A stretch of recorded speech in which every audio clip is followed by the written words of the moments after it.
await the announcement from the President that the Japs have surrendered unconditionally. I have received this afternoon a message from the Japanese government in reply to the message forwarded to that government by the Secretary of State on August 11th. I deem this reply a full acceptance of the Potsdam Declaration, which specifies the unconditional surrender of Japan. In the reply, there is no qualification. Reporters rush out to relay the news to an anxious world and touch off celebrations throughout the country. Washington is jubilant, and in Chicago, more than 1 million sing and dance in the streets in the biggest celebration the Windy City has ever seen. Joy is unconfined.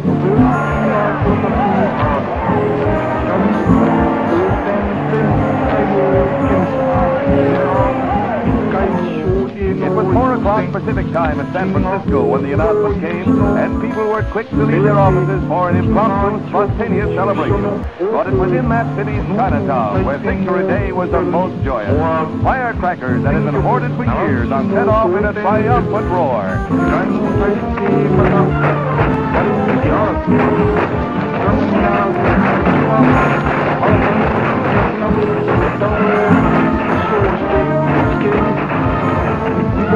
Seattle let loose all the pent-up emotions of 3 years and 8 months of war, and to the victors, the spoils. The pose may not be dignified, but the young lady is not the least upset. She's wonderful.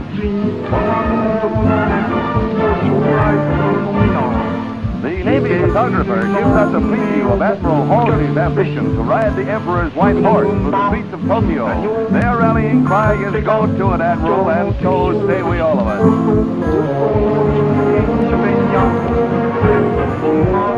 But the greatest, wildest celebration of all was in New York's Times Square, where 2 million people, by far the greatest in the city's history, filled the streets all day waiting for the official word. A hilarious, happy throng, they cheered every rumor that it was all over. And when President Truman's announcement came at 7 o'clock, the lid really blew off.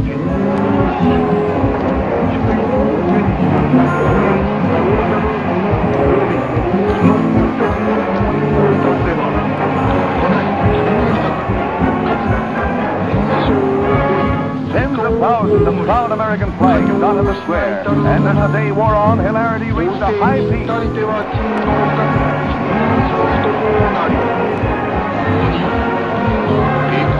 Far into the night, the happy crowd screamed their relief at the end of the greatest war in history. From early Tuesday morning, the celebration went on for 24 hours. New York never celebrated like this before, but never did they have a better reason.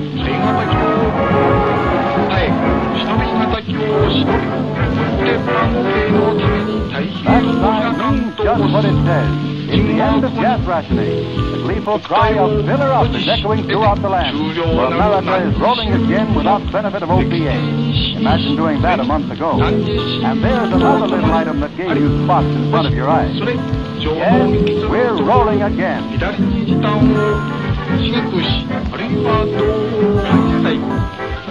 Don't rub your eyes when you see what's coming up. Remember, this is what used to be known as service. Check your tires, mister. How's your oil and water?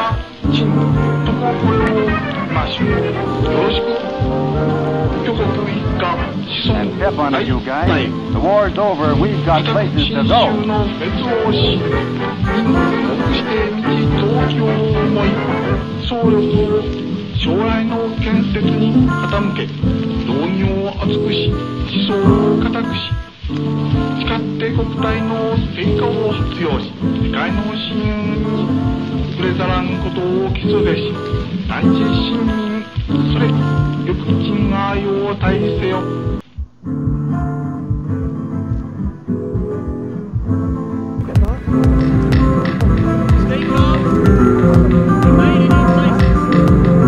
The beer hall putsch was a failed coup attempt by the Nazi Party leader Adolf Hitler to seize power in Munich, Bavaria. During 8th to 9th November 1923, about 2,000 men marched to the center of Munich, where they confronted the police, which resulted in the death of 16 Nazis and 4 policemen.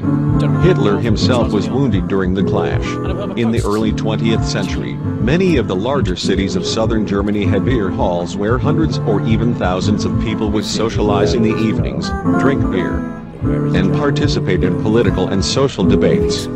Such beer halls also became the host of occasional political rallies. One of Munich's largest beer halls was the Burgerbräu Keller. This was the location of the famous beer hall putsch. The Treaty of Versailles, which ended World War I, sounded the death knell of German power and prestige. Like many Germans of the period, Hitler believed that the treaty was a betrayal, with the country having been stabbed in the back by its own government. Particularly as the German army was popularly thought to have been undefeated in the field. In 1923, Hitler enlisted the help of World War I General Erich Ludendorff for an attempted coup known as the Beer Hall Putsch. The NSDAP used Italian fascism as a model for their appearance and policies. Hitler wanted to emulate Benito Mussolini's March on Rome of 1922 by staging his own coup in Bavaria, to be followed by a challenge to the government in Berlin.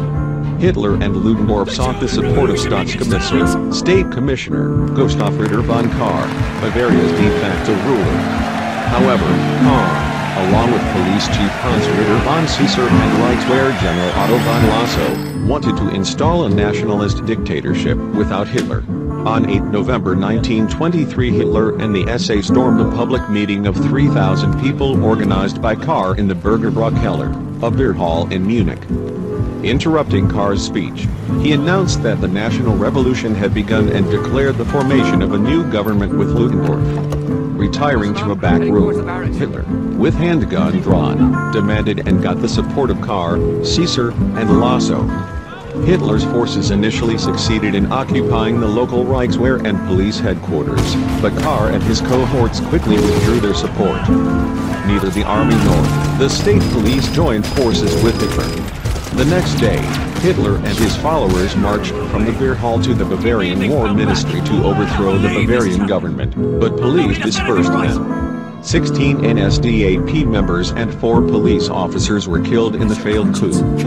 Hitler fled to the home of Ernst Hans Stengel and by some accounts contemplated suicide.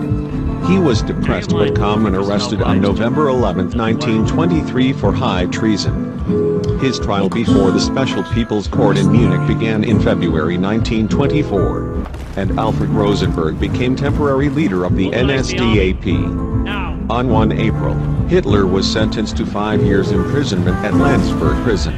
There, he received friendly treatment from the guards, and he was allowed mail from supporters and regular visits by party comrades. Pardoned by the Bavarian Supreme Court, he was released from jail on 20 December 1924, against the state prosecutor's objections. Including time on remand, Hitler served just over 1 year in prison. While at Landsberg, Hitler dictated most of the first volume of Mein Kampf to his deputy, Rudolf Hess. Dedicated to Thule Society member Dietrich Eckart, was an autobiography and exposition of his ideology. The book laid out Hitler's plans for transforming German society into one, based on race. Some passages implied genocide. Published in 2 volumes in 1925 and 1926, it sold 228,000 copies between 1925 and 1932. 1 million copies were sold in 1933, Hitler's first year in office. The 16 fallen were regarded as the first blood martyrs of the NSDAP and were remembered by Hitler in the foreword of Mein Kampf. The Nazi flag they carried, which in the course of events had been stained with blood, came to be known as the Blutfahne, blood flag, and was brought out for the swearing in of new recruits in front of the Feldherrnhalle when Hitler was in power. Accordingly, the most significant outcome of the putsch was a decision by Hitler to change NSDAP tactics, which would demand an increasing reliance on the development and furthering of Nazi propaganda.